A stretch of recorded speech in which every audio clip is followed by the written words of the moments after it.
Hi friends, welcome to Shammi's kitchen. എല്ലാവർക്കും സുഖമാണല്ലോ. ഇന്നത്തെ നമ്മുടെ സ്പെഷ്യൽ വളരെ രുചികരമായിട്ട് എളുപ്പത്തിൽ തയ്യാറാക്കിയെടുക്കാൻ പറ്റുന്ന നല്ലൊരു കോവയ്ക്ക ഫ്രൈയുടെ റെസിപ്പിയാണ് കേട്ടോ. എന്തിൻ്റെ കൂടെയും സൂപ്പർ കോമ്പിനേഷനാണ് നമ്മുടെ ഈ കോവയ്ക്ക ഫ്രൈ. അപ്പോൾ ഈ വീഡിയോ ഇഷ്ടമായാൽ ഇതൊന്ന് ലൈക്ക് ചെയ്യാനും കൂടെ തന്നെ സബ്സ്ക്രൈബ് ചെയ്യാനും ആ തൊട്ടടുത്ത് കാണുന്ന ബെല്ലൈക്കൻ്റെ ഓള് മറക്കാതെ കൂടെ ഒന്ന് പ്രസ് ചെയ്തേക്കണേ. എന്നാൽ ശരി, ഇതെങ്ങനെയാണ് തയ്യാറാക്കുന്നത് വേഗം ഒന്ന് കണ്ടു നോക്കാം. നമ്മുടെ ഈ കോവയ്ക്ക ഫ്രൈ തയ്യാറാക്കിയെടുക്കാനായിട്ട് ആദ്യം നമുക്ക് വേണ്ടത് കോവയ്ക്കയാണ്. ഞാനിപ്പോൾ 250 ഗ്രാം അളവിൽ കോവയ്ക്ക എടുത്തിട്ട് ഓരോ കോവയ്ക്ക് 4 പീസാക്കിയിട്ടാണ് കേട്ടോ ഒന്ന് അരിഞ്ഞെടുത്തിട്ടുള്ളത്. അതായത് നല്ലതുപോലെ കനം കുറച്ചിട്ട് വേണം ഞാൻ അരിയാനായിട്ട്. ഇത് നമുക്കൊരു ബോളിലേക്ക് ചേർക്കാം. കൂടെ ഇനി നമുക്കിതിലേക്ക് വേണ്ടത് ഇഞ്ചി വെളുത്തുള്ളി പേസ്റ്റാണ്. അപ്പോൾ ഞാൻ ചതച്ചെടുത്തിട്ടുള്ളതാണ് ഇഞ്ചി വെളുത്തുള്ളി. 1 ടീസ്പൂൺ നിറയെ തന്നെ എടുത്തിട്ടുണ്ട്, അത് നമുക്ക് ചേർക്കാം. ഇനി ഇതിലേക്ക് നമുക്ക് വേണ്ടത് മുളക് പൊടിയാണ്. 1 ടീസ്പൂൺ നിറയെ തന്നെ മുളക് പൊടി ചേർക്കാം. 1/2 ടീസ്പൂൺ ചെറിയ ജീരകം പൊടിച്ചത്, 1/4 ടീസ്പൂൺ അളവിൽ ഗരം മസാല പൊടിച്ചത്. ഇനി നമുക്കിതിലേക്ക് വേണ്ടത് മഞ്ഞൾപ്പൊടിയാണ്. 1/4 ടീസ്പൂൺ അളവിൽ തന്നെ മഞ്ഞൾപ്പൊടിയും കൂടി. ഇത്രയും ആയിക്കഴിഞ്ഞാൽ പിന്നെ ഇനി നമുക്കിതിലേക്ക് വേണ്ടത്, ഞാനിപ്പോൾ ഒരു 3 ടേബിൾ സ്പൂൺ അളവിൽ നിലക്കടല എടുത്തിട്ടുണ്ട്.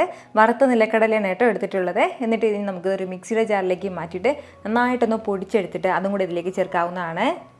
കൂടെ പിന്നെ ഇതിലേക്ക് വേണ്ടത് കടലപ്പൊടിയാണ്. 1/2 കപ്പ് അളവിൽ കടലമാവ് എടുത്തിട്ടുണ്ട്. അത് നന്നായിട്ടൊന്ന് അരിച്ചിട്ട് വേണം ചേർക്കാനായിട്ട്. അല്ലാന്നുണ്ടെങ്കിൽ കടലമാവിൽ നല്ല കട്ടകളുണ്ടാവും. അപ്പോൾ അതൊന്ന് മാറിക്കിട്ടാണ് ഒന്ന് അരിച്ച് ചേർക്കുന്നത്. 2 ടേബിൾ സ്പൂൺ അരിപ്പൊടിയും കൂടി. നമ്മൾ ഈ അരിപ്പൊടി ചേർക്കുന്ന സമയത്ത് നല്ലൊരു ക്രിസ്പിനെസ് കിട്ടും കേട്ടോ നമ്മുടെ കോവയ്ക്ക ഫ്രൈക്ക്. ഇനി ഒരു 2 പിഞ്ച് അളവിൽ കായപ്പൊടിയും കൂടി. ഇനി ഇതിന് ഇത്രയും ആവശ്യമായിട്ടുള്ള ഉപ്പും കൂടി. ഒരു 1/4 ടീസ്പൂൺ അളവിലാണ് കേട്ടോ ഞാനിപ്പോൾ ഇതിലേക്ക് ഉപ്പ് ചേർക്കുന്നത്. ഇനി നന്നായിട്ട് ഇതെല്ലാം കൂടി ഒന്ന് മിക്സ് ചെയ്ത് യോജിപ്പിച്ചെടുക്കാം. ഇതിലേക്ക് ഒരു അല്പം വെള്ളം ഒന്ന് തളിച്ചു കൊടുക്കേണ്ടി വരും. അത് നല്ല രീതിക്ക് ഇതൊന്ന് മിക്സ് ചെയ്ത് യോജിപ്പിച്ചെടുത്തതിന് ശേഷം മാത്രം കുറച്ച് വെള്ളം തളിക്കാവുന്നതാണ്.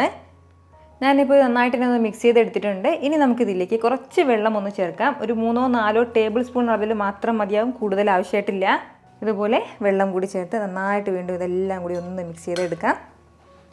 ഇതുപോലെ നല്ല രീതിക്ക് ഞാനിതൊന്ന് മിക്സ് ചെയ്ത് യോജിപ്പിച്ചെടുത്തിട്ടുണ്ട്. ഇങ്ങനെ വേണം കേട്ടോ നമ്മുടെ മാവെല്ലാം നമ്മുടെ കോവയ്ക്കയിൽ നിന്ന് കോട്ട് ചെയ്തിരിക്കാനായിട്ട്. അതായത് ഒരുപാട് വെള്ളം ചേർത്തിട്ട് നല്ലതുപോലെ ഇങ്ങനെ കുഴഞ്ഞിരിക്കാൻ വേണ്ടി പാടില്ല.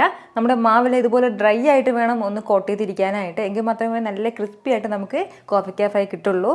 ഇത്രയും ആയി കഴിഞ്ഞാൽ ഇനി നമുക്ക് വേണ്ടത് ഒരു 10 മിനിറ്റ്, 10 അല്ലെങ്കിൽ ഒരു 15 മിനിറ്റോളം ഒന്ന് റെസ്റ്റ് ചെയ്യാൻ വേണ്ടി വെക്കാം. അത് കഴിഞ്ഞിട്ട് നമുക്കിത് ഉടൻ തന്നെ പൊരിച്ചെടുക്കാവുന്നതാണ്. ഒരുപാട് സമയമൊന്നും നമ്മളിത് മാരിനേറ്റ് ചെയ്യാൻ വേണ്ടി വെക്കേണ്ട ആവശ്യമില്ല.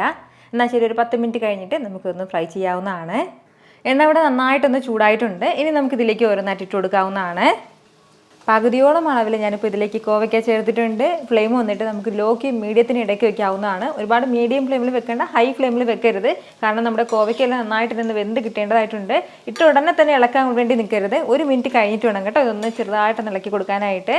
നമ്മുടെ കോവയ്ക്ക് നന്നായിട്ടൊന്ന് വെന്ത് കിട്ടണം. അതിൻ്റെ പേരിൽ 5 മുതൽ 6 മിനിറ്റ് വരെ നമ്മൾ ഇതുപോലെ കുറഞ്ഞ ഫ്ലെയിമിൽ വെച്ചിട്ട് നന്നായിട്ടൊന്ന് ഫ്രൈ ചെയ്തെടുക്കണം. ഒരുപാട് ലോ ഫ്ലെയിം വെക്കണ്ട.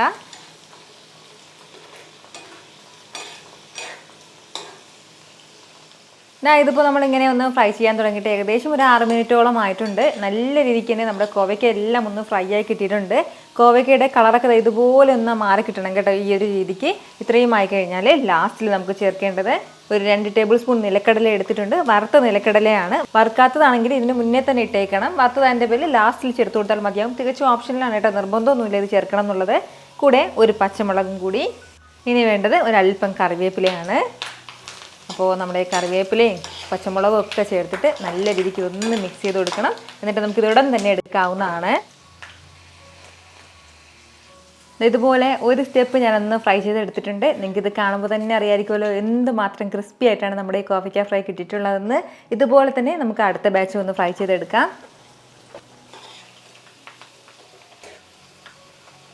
ഈ ഒരു രീതിക്ക് എല്ലാ കോവയ്ക്കയും ഞാനൊന്ന് ഫ്രൈ ചെയ്തെടുത്തിട്ടുണ്ട്. വളരെ രുചികരമായിട്ടുള്ള, വളരെ ക്രിസ്പി ആയിട്ട് തയ്യാറാക്കിയെടുക്കാൻ പറ്റുന്ന നല്ലൊരു കോവയ്ക്ക ഫ്രൈ ആണ് കേട്ടോ. അപ്പോൾ ഇതുപോലൊരു കോവയ്ക്ക ഫ്രൈ ഉണ്ടെങ്കിൽ നല്ല ചൂട് ചോറിനൊപ്പം ഒരു രസം മാത്രം കൂടെ മതിയാവും. രസം അല്ലെങ്കിൽ ഒരു സാമ്പാറൊക്കെ ഉണ്ടെങ്കിൽ സൂപ്പർ കോമ്പിനേഷനാണ്. ഈ കോവയ്ക്ക ഫ്രൈ നല്ല ചൂടോടുകൂടി തന്നെ കഴിക്കുന്നതാണ് അതിൻ്റെ ഒരു കറക്റ്റ് ടേസ്റ്റ് കിട്ടുന്നത്. അപ്പോഴായിരിക്കും നല്ല ക്രിസ്പി ആയിട്ടുണ്ടാവും. ഇത് തണുത്ത് കഴിഞ്ഞാൽ ആ ഒരു ക്രിസ്പിനെസ് അങ്ങ് ചെറുതായിട്ട് അങ്ങ് നഷ്ടമാവും കേട്ടോ. അപ്പോൾ ഉറപ്പായിട്ട് നിങ്ങൾ ഇതുപോലെ ഒരു കോവയ്ക്ക ഫ്രൈ വീട്ടിൽ തയ്യാറാക്കി നോക്കിയിട്ട് നിങ്ങളുടെ ഫീഡ്ബാക്ക് എനിക്കൊന്ന് മറക്കാതെ അറിയിച്ചേക്കണം.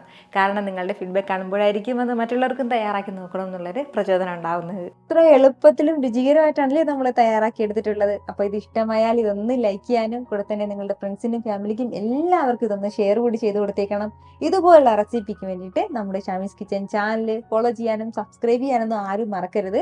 വീണ്ടും നല്ലൊരു ഷാർ വീഡിയോ ആയിട്ട് നാളെ കാണാം. അതുവരേക്കും എല്ലാവരും ഹാപ്പി ആയിട്ടിരിക്കുക, സന്തോഷമായിട്ടിരിക്കുക, എല്ലാവരും സേഫ് ആയിട്ടിരിക്കണം. Take care friends. ടാറ്റാ.